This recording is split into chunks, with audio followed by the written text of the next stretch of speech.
नमस्कार, आदाब, सत श्री अकाल। बहुत बहुत स्वागत है आज के स्पेशल पॉडकास्ट में। और आज हमारे साथ जुड़े हैं हिज ग्रेस दिव्य सेवक दास प्रभु जी। इनसे मेरा बहुत ही अच्छा कनेक्शन रहा है, क्योंकि जब भी मैं इनसे मिलता हूँ मुझे बहुत कुछ सीखने को मिलता है।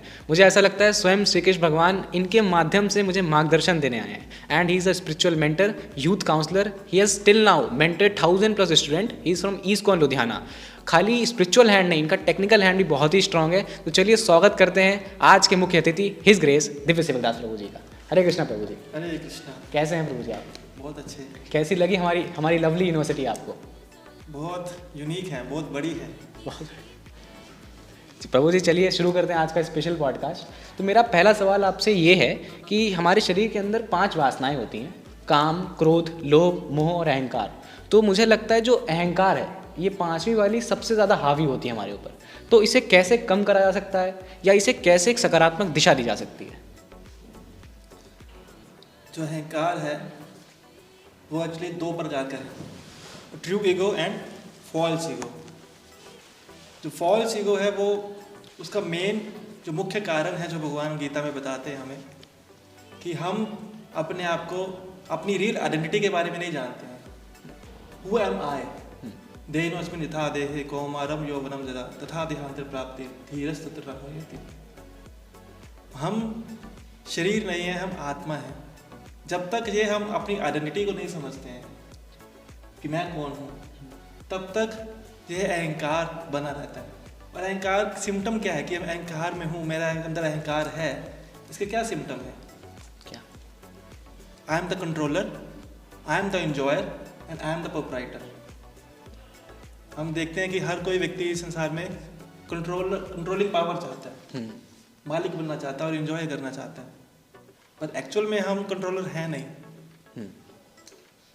हम सब चीज़ कंट्रोल करने का प्रयास करते हैं, लेकिन सब चीज़ कंट्रोल कर नहीं सकते हैं। यहाँ तक कि हम अपने बालों को भी कंट्रोल नहीं कर सकते हैं सफ़ेद होने से, छुपा जरूर सकते हैं। This is the symptom that false ego exist. लेकिन भगवान बताते हैं हमें, जीवीर स्वरूप है नित्य कृष्ण दास। We are not the enjoyer, we are not the controller, we are not the proprietor, but Krishna is the only enjoyer, controller and proprietor. भगवान enjoyer है, भगवान proprietor है, भगवान controller है। वो हमें कंट्रोल करते हैं। क्या आप मुझे बताइए, एक सवाल का जवाब दीजिए जी, कि जो हम चाहते हैं कि वो हर चीज़ हमें प्राप्त हो जाती है? नहीं।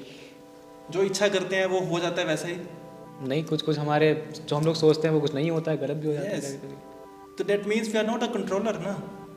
पर हम चाहते हैं कि हम जो सोच रहे हैं भगवान हमारी सारी इच्छाएं पूरी कर दें। हाँ, लेकिन हम कंट्रोलर नहीं हैं। लेकिन जब जीवात्मा इस चीज़ को प्रयास करती है बनने का, तो that is called false ego. वो इल्यूजन में है। अच्छा, फॉल्स ईगो। और ट्रू ईगो क्या है? जीवीर स्वरूप है नित्य कृष्ण दास। We are the servant of Krishna, we are the servant of Bhagwan. आप इस संसार में देख सकते हैं कि हर कोई इस संसार में एक जीव दूसरे जीव की सेवा ही कर रहा है। चाहे वो स्टूडेंट टीचर्स की सेवा कर रहा है, बच्चा अपने माता पिता की सेवा कर रहा है, एम्प्लॉय अपने बॉस की सेवा करता है। कहीं ना कहीं कोई ना कोई, अगर कोई ना मिलेगा उसको तो वो जानवर रख लेता है, कुत्ता बिल्ली रख लेता है, उसकी सेवा करता है। तो ये हमारी रियल आइडेंटिटी है एक्चुअल में। अहंकार हमें अंदर ही से खोखला कर देता है, मतलब जी, आइडेंटिटी को समझना पड़ेगा पहले। अच्छा, ये कहना चाह रहा हूँ। जब आइडेंटिटी को समझ जाएंगे तब हम ट्रू ईगो में जाएंगे। तो फॉल्स ईगो को छोड़ के हमें ट्रू ईगो में जाना। नहीं, तो ये पता कैसे चलेगा कि कौन सा ईगो ट्रू है, कौन सा फॉल्स है? बता रहा हूँ ना। अच्छा, अब सुनेंगे तो बताओ। हाँ जी, बताइए। ट्रू ईगो, हम वी आर सर्वेंट्स। हम दास के रूप में अपनी आइडेंटिटी को एग्जिस्ट कर सकते हैं। हम शरीर नहीं है, हम आत्मा है। शरीर आप देख सकते हो कि जब व्यक्ति मर जाता है तो शरीर तो वही है, लेकिन हम कहते हैं कि वो मर गया। उसके आँख, कान, नाक सब वही हैं, हाथ पैर वही हैं, लेकिन फिर हम कैसे कह सकते हैं कि वो व्यक्ति मर गया? दैट मीन्स कुछ स्पिरिचुअल एनर्जी था, कुछ स्पार्क था, कोई आत्मा थी जो उसके शरीर से चली गई, तो वो जिसको कहते हैं वो चला गया व्यक्ति। तो वो हमारी रियल आइडेंटिटी है। जब इस आइडेंटिटी को समझ जाएंगे हम ट्रू ईगो में जाएंगे। फिर हम पर्पस पता चलता है कि हाँ, हम किस पर्पस के लिए एग्जिस्ट करते थे। What is the purpose of my life? Who am I? What is the purpose of life and how we can achieve that purpose? तो पर्पस क्या है? अपने आइडेंटिटी को पहचानना, सबसे पहला पर्पस। और जब पहचान जाएंगे तो फिर वो कार्य करना स्टार्ट करेंगे। तो धीरे धीरे फॉल्स ईगो से ट्रू ईगो की तरफ जाएंगे। बहुत ही अच्छा प्रभु जी, हम तो संतुष्ट हो गए, हमारे दर्शकगण वो भी संतुष्ट हो गए, मुझे पूर्ण विश्वास है। अगले प्रश्न की तरफ चलते हैं प्रभु जी। आपने बताया अहंकार को, ट्रू ईगो, फॉल्स ईगो, और कैसे पहचान सकते हैं और इसको कैसे एक सकारात्मक दिशा दे सकते हैं। तो प्रभु जी मेरा अगला सवाल इसी से रिलेटेड है कि अहंकार को कम करने के लिए मेडिटेशन एक अच्छा रोल प्ले करता है, पर लोग बहुत कंफ्यूज रहते हैं कि मेडिटेशन कैसे करें, आंखें खोल के करें या आंखें बंद करके करें। आंखें खोल के करते हैं तो फोकस नहीं बनता है, लेकिन आंखें बंद करके करते हैं तो हमारे दिमाग में निगेटिविटी आती है, जो पुराने ख्याल होते हैं वो आते हैं। तो कैसे कोई इंसान मेडिटेशन कर सकता है और मेडिटेशन की क्या सही परिभाषा है? आज के युवा जब को देखते हैं हम जब, और उनको अगर हम मेडिटेशन के बारे में कुछ भी बताने का प्रयास करते हैं तो उनके माइंड में बहुत नेगेटिव चीज़ें आती हैं। मेडिटेशन मतलब जस्ट अ बोरिंग, बेकार चीज़, जो पुराने कई साल पहले लोग किया करते थे, लेकिन आज के जो युग में वो एग्जिस्ट नहीं करता है, क्योंकि साइंस टेक्नोलॉजी इतनी एडवांस कर चुकी है। लेकिन मैं पहले ये भ्रम तोड़ना चाहता हूँ कि जो मेडिटेशन है ये कोई पुराना नहीं है, ये वैदिक सिस्टम है, एक साइंस है। और आज लोग इस मेडिटेशन करवा कर इससे पैसे भी कमा रहे हैं। ये एक भारत की एक टेक्नोलॉजी है, भारत की साइंस है। आपने हेड स्पेस और काम के नाम की एक कंपनी सुनी होगी, अगर नहीं सुनी तो आप सर्च कर सकते हो, हेड स्पेस। ये मेडिटेशन करवा के लाखों करोड़ों रुपए कमा रहे हैं। ये इंडियन कंपनी नहीं है, ऑस्ट्रेलिया की कंपनी है। और इनका अगर एनुअल टर्नओवर देखोगे $500 मिलियन से प्लस है।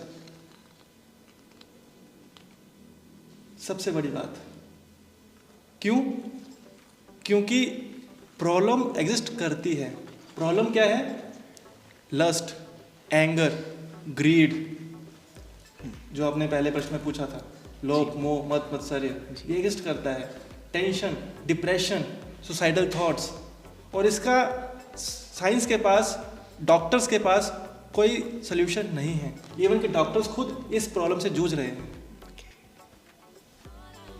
और जब फॉरेनर्स, जिसको हम अंग्रेज लोग कहते हैं, वो भारत के इस ज्ञान को माइथोलॉजी बोल के साइड कर देते हैं, लेकिन खुद ही इस ज्ञान को अपने नाम से, मेडिटेशन के नाम से, और अलग अलग कंपनीज खोल करके इससे पैसे कमा रहे हैं। और हम क्या कर रहे हैं? इसको नज़रअंदाज कर रहे हैं, अपनी इस टेक्नोलॉजी को, अपनी इस ज्ञान को नज़रअंदाज कर रहे हैं। और फॉरेनर्स क्या कर रहे हैं? इस पर कमा रहे हैं इसके ऊपर जी। तो meditation is the best solution for all the problems. अगर किसी का फोकस नहीं बनता, किसी स्टडीज़ पे फोकस नहीं करता है, तो meditation is the best solution. लेकिन कौन सा मेडिटेशन करना चाहिए? बहुत सारे सूडो ऑर्गेनाइजेशंस हैं जो अपने अपने लेवल के, अपने अपने मन घड़त मेडिटेशंस करवाते हैं और लोगों को ठगते हैं। तो मैं आज आपको फ्री ऑफ कॉस्ट एक मेडिटेशन का फॉर्मूला देने जा रहा हूँ जी। आपको कहीं और जाने की ज़रूरत नहीं है, किसी हेड स्पेस जैसी कंपनी को पैसा खर्च करने की ज़रूरत नहीं है। तो मंत्र मेडिटेशन, जो कि इस कलयुग की बेस्ट साइंस है। Focus on the sound vibrations. Hare Krishna Krishna Krishna Hare Hare, Hare Ram Ram Ram Hare Hare. जब हम इस मंत्र के ऊपर फोकस करते हैं, साउंड वाइब्रेशन के ऊपर फोकस करते हैं, तो हमारे जितनी भी अंदर की प्रॉब्लम्स है, दिस साइंस, ये साइंस है। कहते हैं ना, पहले इस्तेमाल करो फिर विश्वास करो जी। और यही साइंस के ऊपर लोग पैसे कमा रहे हैं। लेकिन हम जब इस पॉडकास्ट पे बैठ के अगर आपको बता रहे हैं, आज लोगों को बता रहे हैं, लोग लगेगा कि ये पुरानी चीज़ है, नहीं ये ऐसा नहीं होना चाहिए, ये तो बेकार है, वेस्ट ऑफ टाइम टोटल। नहीं, this is not a waste of time. अगर आप करेंगे तो आपको सोल्यूशन मिलेगा। मेरे को मिला, मेरे पर्सनल रियलाइजेशन है। मैं बचपन से नहीं करता आया हूँ, बाद में मैंने स्टार्ट किया। मेरे को भी ऐसी प्रॉब्लम्स थी तो मैंने स्टार्ट किया, तो धीरे धीरे रियलाइजेशन आया। तो अब मैं आपको सबको बता रहा हूँ। मैंने अभी यूएसए, जापान का एक वो पढ़ा था आर्टिकल, तो उसमें लिखा था कि वहाँ पे एक ऐसा क्लब है जो हक करता है दूसरों लोगों को, मतलब कि लोगों को गले लगाने के पैसे लेता है। तो वहाँ लोग रजिस्ट्रेशन कराते हैं और थाउजेंड्स ऑफ 2000 रुपीज़ से भी ज़्यादा सिर्फ गले लगने के लिए। तो अब ये स्थिति आ गई है कि गले लगने के लिए क्लब। भारत पाश्चात्य जगत से बहुत आगे है। अच्छा। लेकिन हम जब अपनी फिलॉसफी को, अपनी साइंस को छोड़ करके वेस्ट की तरफ देखते हैं तो वेस्ट वाले हमारी तरफ ही देख रहे हैं एक्चुअल में।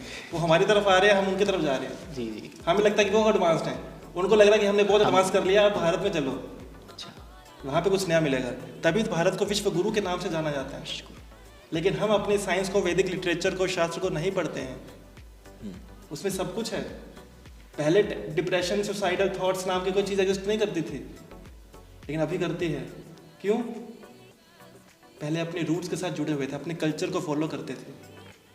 लेकिन जब से हमने वेस्ट को देखना शुरू किया, वेस्ट की जो प्रॉब्लम्स थी वो हमारे भारत में भी आई, और हमारी अच्छी चीज़ें वो फॉलो कर रहे हैं ऑलरेडी, बल्कि इनकम, रेवेन्यू भी जनरेट कर रहे हैं। मतलब हम अपनी रूट्स से नहीं जुड़े हैं और हमारी रूट्स का, हमारी संस्कृति का बाहर के लोग फ़ायदा उठा रहे हैं। बिल्कुल। चलिए प्रभु, अगला सवाल प्रभु जी मेरा इसी से रिलेटेड है, यूथ को लेकर। जो 18 से 25 साल की उम्र होती है, मेरे पापा कहते हैं कि यही उम्र होती है बनने की और यही उम्र होती है बिगड़ने की। तो इस उम्र में सबसे ज़्यादा नेगेटिविटी हमारी तरफ आकर्षित हो जाती है, हमने देखा युवाओं के अंदर। आप एक छोटा सा वीडियो क्लिप है प्रभु जी, आप ये देखिए। और ये वीडियो क्लिप हमने निकाला था, ये न्यू ईयर का रिजोल्यूशन है, मतलब न्यू ईयर में कैसे न्यू ईयर मनाया गया है। आप इस वीडियो को कृपया देखिए और बताइए फिर आपको इस पर क्या विचार है।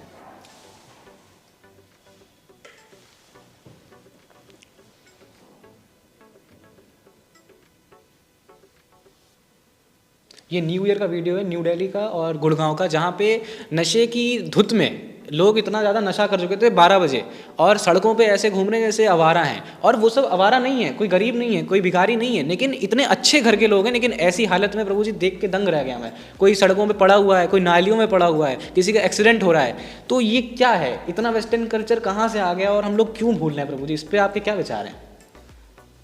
पहले भी, पिछले जन्म में भी लोग जानवर थे, इस जन्म में मनुष्य जीवन मिला तो भी जानवर है, और अगले जन्म में भी जानवर ही रहने वाले हैं। हार, निद्रा, भय, मैथुन। जब व्यक्ति, शास्त्रों में, वैदिक लिटरेचर में इनको जीवों को, मनुष्य को द्विपाद पशु बोला गया है, जो अपने जीवन के पर्पस को अचीव नहीं करने के बारे में सोचते हैं, कुछ नहीं सोचते उसके बारे में। तो क्या करता व्यक्ति? जानवर है। जैसे मैंने स्टार्टिंग में बताया आपको कि जब हम अपने आप को शरीर के रूप में देखते हैं, आत्मा के लेवल पे नहीं देखते हैं, अपने पर्पस को अचीव करने का प्रयास नहीं करते हैं और उसको जानने तक का प्रयास नहीं करते हैं, तो हम अब पशु से बढ़कर नहीं हैं। इसलिए लोग कहते हैं ना, we are the social animals. क्यों कहते हैं? इसलिए कहते हैं। और वैदिक कल्चर में अगर हम देखते हैं, आप 18 से 25 साल की बात कर रहे हो, लेकिन वैदिक कल्चर में देखते हैं तो जो नॉलेज, वैदिक नॉलेज देने शुरू करते थे, वो 5 साल की एज से शुरू कर देते थे नॉलेज देना। गुरुकुल सिस्टम था, तो 5 से लेकर 25 साल तक व्यक्ति गुरुकुल में रहता था, और वहाँ पे गुरु के डायरेक्शन में जो टीचर्स होते थे, उनके डायरेक्शन में साइंस, मैथ्स, वैदिक लिटरेचर सब कुछ पढ़ता था। और फिर उसके अंदर अपने कैरेक्टर और अपने जो भारत का ज्ञान, कल्चर, सब कुछ समाहित होता था। लेकिन आजकल वो मिसिंग है। मॉडर्न एजुकेशन सिस्टम ना, आपको पता होगा कि जब ब्रिटिश एम्पायर था, इधर अंग्रेजों का राज था, जी, तो एक मिशनरी थे मैकॉले नाम से, थॉमस मैकॉले। उन्होंने हमारे भारत में एक एजुकेशन सिस्टम को क्रिएट किया जो आज भी चल रहा है। उस एजुकेशन सिस्टम के अकॉर्डिंगली उसने लंदन के, इंग्लैंड के पार्लियामेंट में स्पीच दिया था और बताया था कि मैंने इंडिया में ऐसा एजुकेशन सिस्टम क्रिएट कर दिया है कि इस एजुकेशन सिस्टम में पढ़ने के बाद कोई भी भारतीय अपनी संस्कृति से, अपने रूट्स के साथ, अपने कल्चर के साथ, अपनी भाषा के साथ जुड़ के नहीं रह सकेगा। Black in colour but thoughts in English. तो हमारी भाषा को पसंद नहीं करते हैं। यहाँ पे माना जाता है कि अगर किसी को अंग्रेजी नहीं आती तो वो अनपढ़ है, लेकिन हमने अपनी भाषा को छोड़ दिया है, हमने अपने कल्चर को छोड़ दिया है। तो ये एजुकेशन सिस्टम, जिसकी वजह से आज जो आप 18 से 25 साल की उम्र का कह रहे हो, आप बहुत ज़्यादा आगे चले गए। 7-8 साल के बच्चे भी आज के युग में पोर्नोग्राफी देखते हैं, क्योंकि छोटे बच्चों को भी चुप कराने के लिए मम्मी क्या देती है? फ़ोन दे देती है, बेटा मेरे को काम करने दे तो फ़ोन ले ले। जी। तो ये युग अलग डायरेक्शन में जा रहे हैं, लोग अलग डायरेक्शन में जा रहे हैं। क्यों जा रहे हैं? क्यों ऐसा काम कर रहे हैं? आपने वीडियो दिखाया, क्यों ऐसा काम कर रहे हैं? क्योंकि उनकी लाइफ में कोई पर्पस ही नहीं है। करना क्या है मुझे? वो इंग्लिश में बात करेंगे, इंग्लिश दारू पिएंगे, वो कहेंगे हम we are the educated person, but what about character, what about culture, वो नहीं है। तो इसलिए हमें अपने वैदिक लिटरेचर को माइथोलॉजी ना समझ के उसको पढ़ना चाहिए, उसको अपने जीवन में अपनाना चाहिए। वही हमारी संस्कृति है, वही ज्ञान है। उसी को पढ़कर हम पूरे विश्व पे राज किया करते थे, और जब हमने उस चीज़ को छोड़ दिया तो पूरा विश्व हमारे ऊपर राज कर रहा है। तो इस संस्कृति जो पाश्चात्य संस्कृति है, इसी को दूर करने के लिए आज से लगभग 60 साल पहले श्रील प्रभुपाद जो इस्कॉन के फाउंडर आचार्य हैं, आपको याद होगा, अगर शायद आपका बर्थ भी नहीं हुआ होगा, तो 60-70s में वहाँ पे अमेरिका में हिप्पीज़ हुआ करते थे जी। वो हिप्पीज़ जो बिल्कुल भी कैरेक्टरलेस लोग, सड़कों पे रहते थे, नंगे रहते थे, सड़कों पे कुछ भी करते थे, नशा करते थे। ऐसे लोगों को प्रभुपाद ने हिप्पीज़ को हैप्पी बनाया, और वही हिप्पी कल्चर आज भारत में एग्जिस्ट करता है। हम उनको फॉलो कर रहे हैं। तो हमें वापस अपनी वैदिक सभ्यता, वैदिक कल्चर की ओर वापस जाने की ज़रूरत है इस टाइम पे। हरे कृष्णा।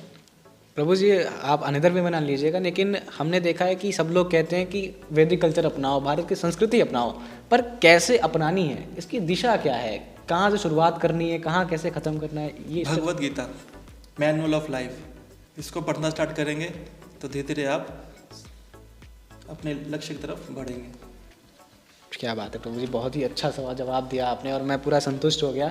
तो प्रभु जी, अगले प्रश्न की तरफ चलते हैं कि मेरा अगला प्रश्न इमोशंस को लेकर है कि अब आजकल हम लोग होता है इमोशनल ट्रोमा होता है बहुत लोगों के अंदर, इमोशनल ड्रामा, इमोशनल टॉर्चर बहुत ज़्यादा लोग हो जाते हैं। ये इमोशनल इतना कमज़ोर बना देता है इंसान को अंदर से कि बम, गोले बारूद से भी ज़्यादा खतरनाक हथियार बन चुका है आज। तो अपने आप को कैसे कंट्रोल में कर सकते हैं प्रभु जी, अपने माइंड को? मैंने इसका आंसर दिया पहले ही जी, कि जब तक हम अपनी आइडेंटिटी के बारे में नहीं जानते हैं, तब तक हमारे इस प्रॉब्लम का कोई सोल्यूशन नहीं मिलेगा। हम जब अपने खुद की खुशी का चाबी जो है दूसरे के हाथ में दे देते हैं जी, तो फिर सामने वाला हमें रिमोट दबाता है और कहता है खुश हो जाओ तो खुश हो जाते हैं, दुखी हो जाओ तो दुखी हो जाते हैं। हाँ, ये चीज़ होती है प्रभु जी, क्योंकि हमने सामने वाले से एक्सपेक्टेशन पाल रखी हैं, और एक्सट्रीम एक्सपेक्टेशंस हैं जो कभी फुलफिल नहीं होने वाली हैं। तो उस एक्सट्रीमिज्म में जाने के बजाय हमें सिर्फ एक प्रैक्टिकल एक्सपेक्टेशन होनी चाहिए कि सामने वाला इतना ही कर सकता है, क्योंकि उसकी खुद की एक्सपेक्टेशंस भी बहुत सारी हैं। तो वही बात आ गई, मन बुद्धि अहंकार। तो मन को वश में करने के लिए हमें वही मेडिटेशन की तरफ जाना चाहिए। जो मेडिटेशन करेंगे, साउंड वाइब्रेशन की फोकस करेंगे, हरे कृष्ण महामंत्र का जप करेंगे, चैंटिंग करेंगे। और ऐसा नहीं कि वो चैंटिंग सिर्फ हम लोग, मैं एक माइक पे बैठ के बोल रहा हूँ, लाखों लोग कर रहे हैं, और ऐसे लोग करके अपनी रिलेशन को बता रहे हैं, और ऐसे लोग खुश भी रहते हैं। आज हमारा मन शांति नहीं है तो खुशी कहाँ से आएगी जी। तो शांति पाने के लिए पहले आपको वही अपनी वैदिक लिटरेचर को पढ़ना पड़ेगा, उस एसेंस को समझना पड़ेगा, उसको अप्लाई करना पड़ेगा। That is not the theory, वो प्रैक्टिकल है। वही भगवद गीता हमें बताती है कि हाँ, भगवान के नाम का कीर्तन करो, उससे क्या होगा, शांति आती है। आप देख सकते हो कि लोग दुखी होते हैं, परेशान होते हैं, तो सबसे पहले कहाँ जाते हैं, मंदिर गुरुद्वारा जाने का पसंद करते हैं। हाँ, कि वहाँ पे शांति मिलेगी होती है। इसलिए, लेकिन ज्ञान ना होने की वजह से वो आगे नहीं बढ़ पाते हैं, वो टेम्परेरी रह जाते हैं। तो शांति से ही खुशी मिलती है। हरे कृष्ण। जी प्रभु जी, मेरा अगला सवाल, ये मेरा फेवरेट सवाल है, और मैं बड़ी उत्सुकता हो रही थी ये सवाल जानने की आपसे कि प्रभु जी, आपकी दिनचर्या कैसी रहती है? इस्कॉन में हमारी दिनचर्या जो है सुबह 4 बजे से शुरू हो जाती है। सुबह 4 बजे उठकर सबसे पहले 4:30 बजे से मंगला आरती होती है भगवान की। 4:30 से 9 बजे तक मंगला आरती, जप, जो मेडिटेशन को बताया हमने, 2 घंटे जप करते हैं सुबह बैठ के ब्रह्म मुहूर्त में। उसके बाद फिर भगवद गीता, भागवतम के ऊपर चर्चा होती है, और फिर लास्ट में प्रसादों के बाद हमारा मॉर्निंग प्रोग्राम ख़त्म होता है। वे दिन में 10 बजे से लेकर रात के 10 बजे तक अलग अलग हर किसी की सेवाएं रहती हैं, सर्विसेज रहती हैं। जैसे आज आपने इनवाइट किया तो मैं इधर आया आपको पॉडकास्ट के लिए। वैसे ही सबकी अलग अलग सर्विसेज रहती हैं। किसी को कोई मंदिर में आता है तो उसको हम बताते हैं। जो आप मेरे से पूछ रहे हो ना, यही चीज़ें हम हर व्यक्ति के पास जा जाकर उसको समझाते हैं, क्योंकि हमें पता है कि हर व्यक्ति कहीं ना कहीं इस चीज़ की तलाश में है। हर कोई सुख चाहता है, हर कोई शांति चाहता है, लेकिन उसको कहीं मिल नहीं रहा है। इवन कि इतनी शांति जरूरी है कि यूनाइटेड नेशंस का पर्पस ही यही है। पूरे देशों के लिए एक संगठन बनाया गया कि पूरे विश्व में शांति कैसे लेके जाई जा सकती है। शांति इतनी इंपॉर्टेंट है, लेकिन यूनाइटेड नेशंस अभी तक ये समझ नहीं पाया कि शांति आएगी कैसे। वो शांति लाने का प्रयास तो कर रहा है, लेकिन अशांति उतनी ज़्यादा फैलती जा रही है। प्रभुपाद क्या करते थे, यूनाइटेड नेशंस एक फॉल्स थ्योरी है, फॉल्स संगठन है। कैसे? क्योंकि वो अपने झंडे तक यूनाइट नहीं कर पाए, अपने फ्लैग्स तक यूनाइट नहीं कर पाए, तो कंट्रीज को कैसे यूनाइट करेंगे, लोगों को कैसे यूनाइट करेंगे। तो उस कार्य को पूरा करने के लिए हम लोगों के बीच में जा करके ये चीज़ें बताते हैं, समझाते हैं। बहुत सारी क्लासेस होती हैं, बहुत सारे कॉलेजेस में, बहुत सारे स्कूल्स में हम कॉम्पिटिशन्स कराते हैं। तो इस तरह से पूरा दिनचर्या रहती है। फिर रात को 10 बजे तक सो जाते हैं और दिन में 2 बार प्रसाद पाते हैं। मिनिमल रिक्वायरमेंट्स के साथ भगवान की सेवा में, लोगों की सेवा में लगे रहते हैं। दिन में नहीं सोते हैं आप? कभी कभी हो गया तो सो जाते हैं। आपने जो अपना रूटीन बताया है वो आजकल के युवाओं से बिल्कुल अपोजिट है। आप सुबह 4 बजे उठते हैं और हम लोग 4 बजे जो है नेटफ्लिक्स देख के सोते हैं। आप दिन में 10 बजे तक सारा काम कर लेते हैं। हमारी शुरुआत होती है 10 बजे। तो वेस्टर्न कल्चर है ना, हमें पता नहीं है, हमारे जीवन का लक्ष्य नहीं है, पर्पस नहीं है। जी बाबू जी। अगर पर्पस क्लियर हो जाएगा तो फिर व्यक्ति करता है। जब पर्पस ही नहीं है तो व्यक्ति को उठना ही क्यों है? मैं 4 बजे उठूँ ही क्यों? जी। उठ के करना क्या है? मेरे पास कोई काम ही नहीं करने के लिए, तो उठूँ ही क्यों? तो सो जाते हैं। ये दिक्कत है। तो लाइफ का पर्पस होना बहुत जरूरी है। पर्पस तब पता चलेगा जब हमारी अपनी आइडेंटिटी के बारे में पता चलेगा। ये तो पर्पस यही है, खाओ पियो मौज करो फिर मर जाओ, खत्म। No purpose. पर्पस तो कुछ लोग ऐसा जो हमारे यंग इंडियंस हैं उनका पर्पस ये रहता है कि नया साल आया जैसे तो 2026 के रिजोल्यूशन लेके जिम जाएंगे अब, तो जनवरी फरवरी तक जिम चलती है, लेकिन फरवरी के बाद जिम हट जाती है। तो आपके हिसाब से जिम बढ़िया है या योगा? भक्ति योगा। भक्ति योगा। क्यों? क्योंकि वो हमारे लाइफ का पर्पस है, devotional service. That is the purpose of life. जब हम वो करेंगे तो बाकी चीज़ें अपने आप कुछ चीज़ें हो जाती हैं। वही नहीं करेंगे तो फिर कुछ नहीं रहा। नेक्स्ट प्रभु जी, मेरा ये है कि जैसे हम लोग की लाइफ में कुछ ना कुछ घटनाएं होती रहती हैं, तो आपकी लाइफ की कोई ऐसी घटना जो आप यहाँ पे बता सकते हैं, कोई अजीब सी घटना, कुछ रोमांचक? हाँ, इस यूनिफॉर्म में आ गया मैं। सही रोमांचक घटना है मेरी। जी जी। तो आपको हाँ जी। ग्रेजुएशन किया मैंने, जी। उसके बाद मैंने कंपनी सेक्रेटरी किया, फिर मैंने जॉब किया कंपनीज में, फिर मैंने अपना बिजनेस किया, साथ साथ फिर मैं भगवद गीता पढ़ता था, चीज़ें करता था, वैदिक कल्चर को फॉलो भी करने लगा था, इस्कॉन में जाता था। तो जब मुझे अपने लाइफ का पर्पस मिला तो लोग एक्चुअली क्या करते हैं कि अपने इस बर्थ के बारे में सोचते हैं कि मुझे इस लाइफ में क्या बनना है, क्या अचीव करना है। मैंने इससे आगे का सोचा, मुझे नेक्स्ट बर्थ में क्या बनना है। तो उस पर्पस को अचीव करने के लिए मैंने ये यूनिफॉर्म में आया और अपनी जो दिनचर्या मैंने आपके बताई, उसी दिनचर्या को फॉलो करते करते, चीज़ों को प्लानिंग करते और चीज़ों को पालन करते हुए, अपने नियमों का पालन करते हुए, अपनी साधना को फॉलो करते हुए, गुरु के निर्देशों का पालन करते हुए, तो हम चीज़ें कर रहे हैं और साथ में लोगों को भी बता रहे हैं, इंस्पायर कर रहे हैं कि आप भी फॉलो करो। ये इंस्पायर नहीं करते कि आप भी इस यूनिफॉर्म में आओ, लेकिन कम से कम अपने वैदिक कल्चर को तो फॉलो करो, इसके लिए इंस्पायर करते हैं। अपने जीवन का लक्ष्य को तो रखो। इस यूनिफॉर्म को पहनने से लक्ष्य प्राप्त नहीं हो जाता है, लेकिन इससे दूसरों को इंस्पायर करने के लिए लोग हमारे इस यूनिफॉर्म की रिस्पेक्ट करते हैं, तो लोग सुनते हैं जी। तो मेरा सोशल वर्क करने का बहुत इंटरेस्ट रहता था, तो this is the best social work. तो किसी को उसके परम पिता के साथ मिलवा दो। परम पिता के साथ लोग कंबल बांटते हैं, खाना खिलाते हैं। कितनी देर तक खाना खिला दोगे आप? जीवन भर थोड़ी खिला पाओगे। उसके पिता के साथ उसको मिला दो, पिता खिलाता रहेगा उसको जी। तो ये काम हम करते हैं। क्या बात है प्रभु जी, बहुत बहुत अच्छा लगा प्रभु जी। अब प्रभु जी लास्ट क्वेश्चन मेरा